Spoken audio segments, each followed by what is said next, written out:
नमस्कार साथियों, स्वागत है आप सभी का हमारे खुराना क्लासेस यूट्यूब चैनल पर। और हम फिर से लेकर के आए हैं इस वीडियो के अंदर आपके लिए मैथमेटिक्स रीट लेवल 1 पात्रता परीक्षा में आपकी फ्रैक्शन वाली प्रश्नावली है साथियों, जिसको हम भिन्न के नाम से जानते हैं। तो आज हम इस क्लास में भिन्न के बारे में पढ़ेंगे, स्टार्ट कर रहे हैं। और 3 क्लासें आपको भिन्न से रिलेटेड मिलेंगी, तो प्लेलिस्ट आपको मिल जाएगी, वहाँ पर आप लोग पूरी क्लासों का रिवीजन कर सकते हो। गणित की पूरी क्लासें हैं लेवल 1 के लिए, रीट पात्रता मेंस दोनों के लिए। चलिएगा शुरुआत करते हैं। सभी लास्ट तक क्लास को देखना है और बड़े आनंद के साथ समझना है। सबसे पहले हम बात करते हैं भिन्न की। तो भिन्न है क्या चीज़?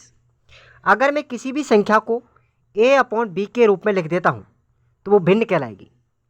a/b का मतलब जैसे 3/4, 8/9, ठीक है ना, ये सभी क्या हैं? भिन्न है। यानी अंश बटे हर के रूप में अगर मैं कोई भी संख्या को लिख दूँ वो क्या कहलाएगी? भिन्न कहलाएगी, फ्रैक्शन कहलाएगी। हमारे सिलेबस के अंतर्गत साथियों भिन्न 3 प्रकार की हैं। पहले नंबर पर है साधारण भिन्न, दूसरे नंबर पर है दशमलव भिन्न और तीसरे नंबर पर है शतत भिन्न। शतत भिन्नों के बारे में आपने सुना होगा। अगर नहीं जानते हैं तो इससे संबंधित सवाल भी आपकी परीक्षा में आते हैं। मैं बताऊंगा किस तरीके से इन सवालों को हल करते हैं चुटकियों में। बड़ा सिंपल फंडा है इसका। तो हम सबसे पहले इस क्लास में बात कर लेते हैं आज साधारण भिन्नों की। साधारण भिन्न साथियों 2 प्रकार की होती हैं। नंबर 1 पर है उचित भिन्न और नंबर 2 पर है अनुचित भिन्न। उचित भिन्न कैसी होती है? यानी ऐसी भिन्न जिनका अंश जो होता है साथियों, अंश होता है छोटा और हर होता है बड़ा। ठीक है, अंश कैसा होगा? छोटा होगा और हर कैसा होगा? बड़ा होगा। वो सब क्या कहलाएंगी? उचित भिन्न कहलाएंगी। जैसे 3/5, हर छोटा है इसमें, हर बड़ा है इसके अंदर और अंश छोटा है। बात करें हम अनुचित भिन्न की, तो वही अनुचित भिन्न इसका उल्टा हो जाएगी उचित का। अंश तो होता है बड़ा और हर होता है छोटा। अब इसके कॉन्सेप्ट को समझने की कोशिश कीजिएगा कि अगर हम उचित और अनुचित भिन्न को समीकरण के रूप में व्यक्त करें तो प्रश्न कैसे पूछा जाएगा। देखिएगा, देखिए मान के चलता हूं P हमारा क्या है? कोई अंश है और Q इसका क्या है? हर। आपको याद रखना है अगर ये उचित भिन्न होगी, अगर ये उचित भिन्न होगी तो इसका मान सदैव 1 से छोटा होगा। क्या होगा? सदैव 1 से छोटा होगा। पहली बात ये याद रखनी है। अगर यही भिन्न P/Q अगर हमारी अनुचित है तो इसका मान हमेशा 1 से अधिक होगा। 2 चीज़ याद रखनी है सबसे पहले आपको। अगर उचित भिन्न है तो हमेशा भिन्न का मान 1 से कम होता है और अनुचित भिन्न है तो हमेशा भिन्न का मान 1 से अधिक होगा। ध्यान रखेंगे। अगर मैं इसी समीकरण को डाइवर्स करता हूं तो P is less than Q, यानी कि जो हर का मान है वो हमेशा अंश से बड़ा होगा। ये बात निकल के आती है यहाँ पर। ऐसे ही अगर मैं अनुचित भिन्न की बात करता हूँ तो अनुचित भिन्न में P का मान, अनुचित भिन्न में P अर्थात अंश का मान हर से बड़ा होगा। ये कॉन्सेप्ट आपको समझना होगा सबसे पहले साथियों। ठीक है, अब हम आते हैं सवाल कैसे आएगा, P/Q से लेकर के प्रश्न कैसे पूछा जाएगा। P/Q एक अनुचित भिन्न है तो यहाँ पर इन निम्न विकल्पों में से कौन सा विकल्प सही होगा? आंसर क्या होगा अपना? ये वाला। मैंने अभी आपको बताया कि अगर P/Q कोई अनुचित भिन्न है साथियों तो उसका मान सदैव 1 से बड़ा होता है, अर्थात P is greater than Q। आपको 2 में से चाहे ये मिल जाए ऑप्शन में, चाहे ये वाला मिल जाए, दोनों एक ही बात है। ठीक है भाई। अगर प्रश्न पूछा जाए कि निम्न में से सत्य है, दैट इज P/Q एक उचित भिन्न है, अगर उचित भिन्न के लिए पूछ रहा है तो हमेशा क्या होगा? 1 से मान छोटा होगा, यानी कि P is less than Q। देखिए कहीं भी ऑप्शन में दिख रहा है ये वाला, राइट। ऐसे सवालों को हल करना है। अब हम आते हैं थोड़ा सा आगे। यहाँ पर ये वाला गलत है साथियों, इसको P/Q इज लेस देन 1 कर लेना, that is P is less than Q, ये हो जाएगा। ये अनुचित भिन्न का लिखा ही आ गया मेरे से, ये उचित भिन्न का लिखना चाहिए था मुझे, ठीक है ना। तो ये दोनों समीकरण आप लोग याद रखना, ये यहाँ पर कुछ मिस्टेक हुई है लिखने में, इसको आप करेक्शन कर लेना, ये वाला लिख देना आप लोग, ठीक है भाई।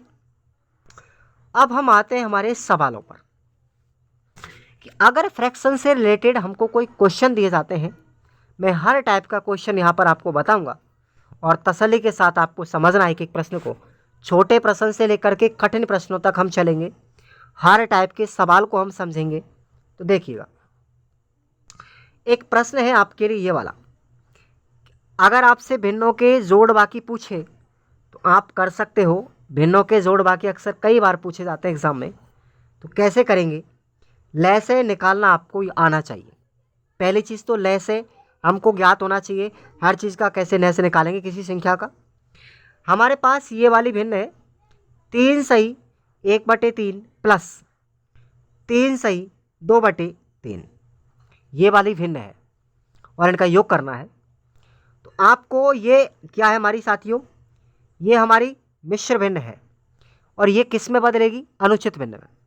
तो इसको हम बदलेंगे ना, तो इसको इससे गुना करो, 3 को 3 से गुना करना है, 1 को जोड़ना है, तो 3 तिया 9 प्लस 1 10 हो गया, 10/3 क्या बन गया, 10/3 प्लस 3 तिया 9 प्लस 2 11/3, ऐसे करो इसको। अभी देखो इनमें दोनों में हर समान है, तो लय से आपका क्या आएगा 3, अंशों को डायरेक्ट जोड़ देते हैं, कितना आएगा 21, 21 में 7 का भाग देंगे, 3 का भाग देंगे, कितनी बार गया 7 बार गया। आंसर आपका क्या होगा, इस सवाल का 7 आंसर होगा साथियों, है ना। अगर दूसरी तरीके से मैं करना चाहूँ तो ऐसे कर सकते हो, ये वाला साथियों जो आगे अंक है ना, इनको अलग जोड़ लो और बटे वाली भिन्नों को फिर अलग जोड़ लो, ये कितना हो गया 6, इनका लय से कितना आ गया 3, अंशों को डायरेक्ट जोड़ दो, 6 और 3 कितने हो गए। अब देखो इधर 6 है, यहाँ 3 में 3 का भाग देंगे, 1 आ गया, तो दैट इज 6 + 1 = 7 आ गया। ऐसे आप कर सकते हो, और जो मैंने ऊपर तरीका बताया वो शॉर्ट था, है ना। चलिए ऐसे इस सवाल को कर सकते हो आप, सेम एज वही सवाल है। देखिए 8 सही 1/3 है ना, इसको हल करेंगे तो 8 तिया 24 और 25/3 प्लस 7 तिया 21, 21 में 2 जोड़ो 23/3, इनका लय से कितना आ गया 3, अंशों को डायरेक्ट जोड़ दो, कितने हो गए भाई 23 और 25 48, 48 में 3 का भाग दिया, आंसर कितना आ गया 16, राइट। समझ में आया कुछ, ऐसे हल करेंगे। अगर ऐसा आपको सवाल दिया गया है तो क्या करेंगे, इसको हम 2 तरीके से हल कर सकते हैं।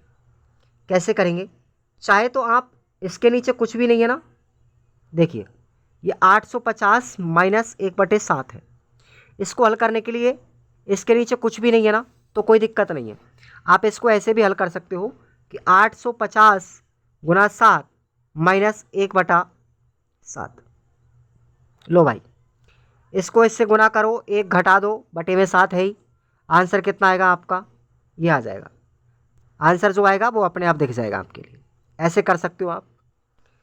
अगर आप ऐसे करना चाहो तो ऐसे कर लो, क्या करेंगे हम, देखिए ये 850 है, 850 में -1/7 है ये, इसमें से हम क्या करेंगे साथियों, 1 घटा देंगे, क्या कर देंगे 1 घटा देंगे, तो बड़ा कठिन क्वेश्चन हो जाएगा ये।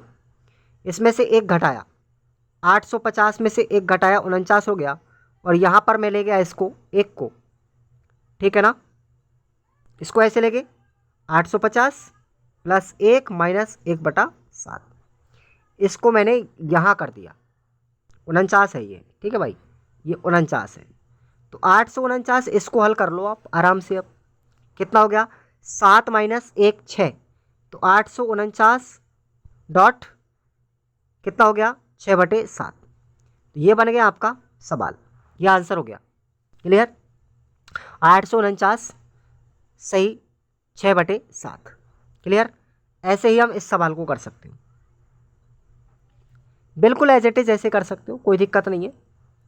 888 में से, या 888 है -2/5 है, इसको 887 + 1 लिख सकते हो आप, है ना, लिख सकते हो आप 887 + 1 -2/7। ब्रैकेट आप यहाँ लगा दीजिए, है ना, लगा दिया। इसको हल कर लो और 887 में जोड़ दो। इसको हल कर गया, ले से 5 आ गया, तो 5 एकम 5 -3 कितना आ गया 3/5। तो यही तो बना, ये प्लस का चिन्ह है, इसका मतलब योगी तो हो रहा है इसका। तो क्या करेंगे 887 सही 3/5 आपका आंसर आ जाएगा। प्लस को हटा देंगे बीच में से, फिर लास्ट में चल के लास्ट में, ठीक है। अब देखिए ऐसे सवाल, हम नेक्स्ट सवाल पर आते हैं। देखिए ऐसे सवाल अक्सर आपको अगर देखने को मिले, 99 सही 1/7 प्लस 99 सही 2/7 प्लस 99 सही 4/7 प्लस, ऐसे सवाल अगर आपको दिख जाए तो आपको एक ही काम करना है। ये जो आपको भिन्न से पहले वाले जो अंक दिख रहे हैं, इनको तो आप एक साइड रखो, ठीक है ना। अब देखिए सबसे पहले ये समान है ना, बिल्कुल समान है ना, ये कितने हैं 1 2 3 4 5, कितनी भिन्न है 5 भिन्न है, ये ध्यान रखना एक बार, कितनी भिन्न है 5, ठीक है। इसमें से साथियों एक 3/4 गायब है शायद, ये प्रश्न शायद मेरे हिसाब से बाई मिस्टेक है, और इसमें से 3 यहाँ पर एक चक्कर पड़ गया, या तो यहाँ पर 5 होना चाहिए, या फिर इसमें 99 सही 3/7 और होना चाहिए ऐड, ठीक है, तब जाके ये काम चलता। तो ये बाई मिस्टेक से एक अंक छूट गया है मेरे से, तो कैसे करेंगे देखिए, तरीका सीखो इसका, है ना। देखिए 99 99 99 99 99 कितनी बार है 5 बार, तो ये 5 कर दिया, प्लस करो ब्रैकेट बंद 1/7 2/7 4/7 5/7 6/7, इनको एक साइड जोड़ दो। इनको मैं एक साइड जोड़ देता हूँ, ये 5 है, इन सबको मैंने एक साइड जोड़ दिया, ठीक है। इनका हर कितना है 7, दैट इज ले से भी 7 होगा, और सीधे अंशों को हम ऐड कर देंगे, है ना, बहुत सिंपल सी बात है। इनको सबको मैंने जैसे जोड़ा तो ये कितना हुआ 21/7, ठीक है ना। तो ये हमारा 594 नहीं आएगा, यहाँ पर 999 गुना 5 करो सबसे पहले, कितना हुआ बताइए, 9 5 45 हासिल की 4, और 9 5 45 और 4 49, 495। तो ये 495 प्लस 21/7, ये कितनी बार कट गया 3 बार। आंसर कितना आएगा भाई बताइए, बताइए। आंसर आएगा आपका साथियों इसमें 498, इसका राइट आंसर 498 कर लीजिए, ये वाला। ओके, आगे देखते हैं अगला सवाल। नेक्स्ट हमारा प्रश्न आता है, ये वाला भिन्न और इस वाले भिन्न को कैसे जोड़ेंगे। देखिएगा यहाँ पर आपको करना क्या है, इस सवाल में 9999 सही 1/4 और 9999 सही 3/4। इस प्रश्न को हल करने के लिए आपको एक ही काम करना है, ये जो आपको आगे अंक दिए गए हैं इनको आप लोग अलग जोड़ लो, इनको आप अलग जोड़ो, इनको मैंने अलग जोड़ा, ठीक है। और ये जो भिन्न वाले हैं, है ना, इनको मैंने अलग जोड़ा। ओके, ये काम करना है। इतना करने के बाद इनका योगफल कितना हुआ, ये हो गया 19,998। इसको मैंने हल किया, इसका लय से कितना आया 4, लय से 4 है, इसका मतलब हर दोनों के समान है। तो अंशों को सीधा हम जोड़ देंगे, कितना आया 4/4, इसका मतलब 1, कितना आया 1। तो भाई इस वाली संख्या में 1 और जोड़ दिया, आंसर कितना हो गया 19,999। बड़ा जी क्वेश्चन है ना ऐसे। अब आपको प्रश्न में चक्कर पड़ेगा इसमें, इनको हम कैसे हल करेंगे देखिए ज़रा। प्रश्न है 1/3 का 1/3 भाग 1/3, इसको हल कैसे करेंगे? कन्फ्यूजन नहीं होना, सीधा मैं बता रहा हूँ इसको हल करने का। देखो जहाँ पर आपको का शब्द लिखा आ जाए ना, इसका मतलब है गुणा का चिन्ह है। और आपने एक नियम पढ़ा होगा बोर्ड मास का, क्या पढ़ा है? बोर्ड मास का नियम। देखो बी का मतलब ब्रैकेट को सबसे पहले हल करेंगे, उसके बाद ऑफ, ओ एफ का मतलब होता है का शब्द, इसको हल करेंगे। उसके बाद डिवीजन का मतलब भाग को हल करेंगे। उसके बाद एम का मतलब मल्टीप्लाई, गुणा को हल करेंगे। उसके बाद हम एडिशन यानी ऐड यानी जोड़ना का चिन्ह है उसको हल करेंगे। और सबसे अंत में सब्सट्रैक्शन यानी बाकी को हल करेंगे, बाकी यानी घटाना। तो ये बोर्ड मास का नियम यहाँ पर लगाओ, है ना भाई। इसमें मैंने जैसे बोर्ड मास का नियम लगाया तो देखेंगे यहाँ पर 1/3, इस का की जगह मैंने लगा दिया गुणा का चिन्ह। ध्यान रखना का मतलब होता है गुणा का चिन्ह। 1/3 भाग 1/3, लो भाई इतना हो गया। अब हमको करना क्या है, मैंने अभी आपको बताया कि गुणा वाले चीज़ को सबसे पहले हल करना है। सबसे पहले किसको हल करेंगे? गुणा वाली चीज़ को। तो ये हो गया हमारा 1/9 भाग है ना 1/3, ये हो गया। अब इस भिन्नों का अगर एक भिन्न में दूसरी भिन्न का हम भाग देते हैं ना, तो आपको इस भाग के चिन्ह को हटा करके क्या करना है? 1/9 गुणा इस भिन्न को पलट देते हैं, क्या बनेगा? 3/1। इससे ये खत्म हो गया, क्या बचेगा साथियों? 1/3। इसका आंसर कितना आएगा? 1/3 आएगा। ठीक है भाई।